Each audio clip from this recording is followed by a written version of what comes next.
और अब बड़ी जानकारी इस बीच सामने आ रही है, जहां पर सरकारी नौकरी के नियमों में बड़ा बदलाव देखने को मिल रहा है। जी हां, सिविल सेवा नियम 2026 का ड्राफ्ट तैयार हो गया है और इसमें बड़े बदलाव किए गए हैं। अब आपको विस्तार पूर्वक जानकारी देते हैं कि कौन कौन से वो बदलाव हैं। एमपी में ये सरकारी नौकरी में नियमों में बदलाव हो सकते हैं। एमपी सरकार के नए सिविल सेवा नियम 2026 का ये ड्राफ्ट तैयार हुआ। 200 से ज्यादा बच्चों पर सरकारी नौकरी की पाबंदी हो सकती है। सामान्य प्रशासन विभाग ने तैयार किया है ये मसौदा। 2 से ज्यादा संतान होने पर नहीं मिलेगी सरकारी नौकरी। 1 से अधिक जीवन साथी पर भी नहीं होगा पात्र। 15 जून तक GAD ने मांगे हैं सुझाव के बाद लागू किया जा सकता है ये नया ड्राफ्ट।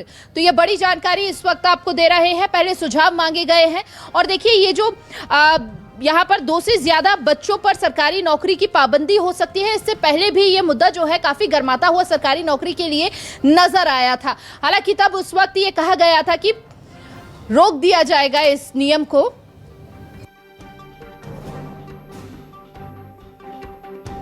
सरकारी नौकरी दी नहीं जा रही। 26 लाख युवा बेरोजगार बैठा है। मुख्यमंत्री कहते थे 2025 के 31 दिसंबर तक 1 लाख सरकारी नौकरी दे देंगे। आप सुन रहे हैं कि कोई प्रारूप तैयार हो रहा है, 2 बच्चे से ज्यादा होंगे तो सरकारी नौकरी नहीं लगेगी। ये तो पहले से चल रहा है, नया क्या कर रहे हो। लेकिन ये प्रारूप बनाने से पहले क्या मोहन यादव जी मोहन भागवत को भेजेंगे, जो जब मुंह आता उठाते हैं और कह देते हैं कि 3 बच्चे पैदा करने चाहिए, हिंदू आबादी खतरे में है। उनसे प्रारूप अप्रूव करा लो पहले संघ वालों से, इसके बाद जारी करना।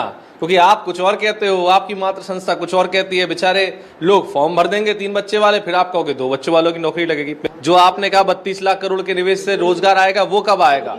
इन सब सवालों का जवाब दो। और जो प्रारूप तैयार हो रहा है, मैं फिर कह रहा हूं, 3 बच्चे की सलाह देने वाले मोहन भागवत से अप्रूव कराना।